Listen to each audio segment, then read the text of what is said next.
காஞ்சிபுரத்தில் காலம் காலமாக தொடரும் வடகலை தென்கலை மோதல் தற்போதும் வெடித்துள்ளது.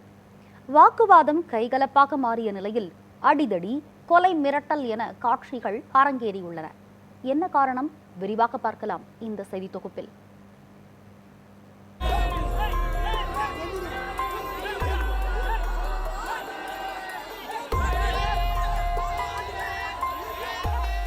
நூற்று 8 வைணவ திவ்ய தேசங்களில் ஒன்றாக காஞ்சிபுரம் தேவராஜ பெருமாள் கோவில் திகழ்கிறது. தற்போது உலகமெங்கும் அத்திவரதர் கோயில் என பிரபலமடைந்துள்ளது. இந்த கோவிலில் ஆண்டுதோறும் மாட்டுப்பொங்கல் தினத்தன்று வாலாஜாபாத் அருகே உள்ள பழைய சீவரம் கிராமத்தில் பாரிவேட்டை திருவிழா நடைபெறும். இதில் வரதராஜ பெருமாள் எழுந்தருளி மண்டக படிகளின் வாயிலாக பக்தர்களுக்கு காட்சி அளிப்பது வழக்கம்.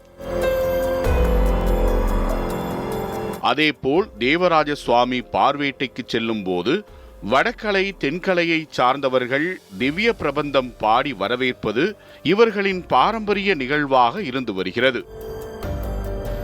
இந்த நிலையில் பாரிவேட்டைக்காக காஞ்சிபுரம் வரதராஜ பெருமாள் கோவிலில் இருந்து புறப்பட்ட வரதராஜ பெருமாள் முத்தியால்பேட்டை, ஐயன்பேட்டை, கருக்குப்பேட்டை, திம்மராஜம்பேட்டை, கீழ் ஒட்டிவாக்கம், வெண்குடி, வாலாஜாபாத், புளியம்பாக்கம் உள்ளிட்ட கிராமங்கள் வழியாக மண்டகப்படிக்கு சென்றது.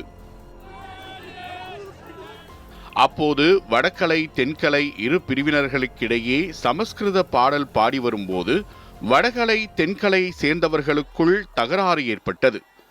அது சற்று நேரத்தில் தள்ளுமுள்ளாக மாறி கடைசியில் அடிதடியில் முடிந்தது. ஒரு பிரிவினரை மற்ற பிரிவினர் விரட்டி விரட்டி தாக்குவதும், அவர்கள் தப்பி ஓடுவதும், அவர்கள் திரும்பி வந்து தாக்குவதுமாக தொடர்ந்தது.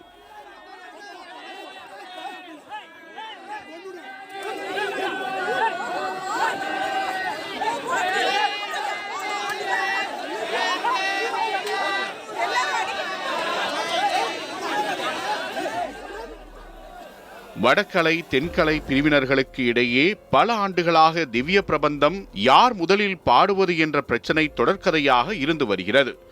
இந்த பிரச்சனை தொடர்பான வழக்குகள் பல ஆண்டு காலமாக நீதிமன்றத்தில் நிலுவையில் உள்ளது. இந்த நிலையில் சென்னை உயர்நீதிமன்றம் தற்காலிக தீர்ப்பு ஒன்றை அளித்தது.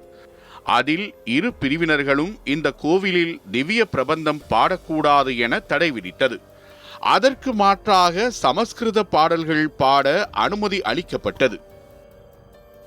ஆனால் ஆண்டுக்கு ஒருமுறை நடைபெறும் பாரிவேட்டை திருவிழாவில் பல்வேறு மாவட்டங்களைச் சேர்ந்த பக்தர்கள் சாமி தரிசனம் செய்ய வந்திருந்தனர்.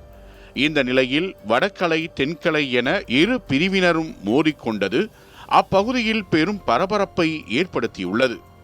வடகலை தென்கலை பிரிவினரின் சண்டையை அங்கிருந்த ஒருவர் வீடியோ எடுத்து இணையதளங்களில் பதிவிட்ட நிலையில் அந்த வீடியோ வைரலாக பரவி வருகிறது.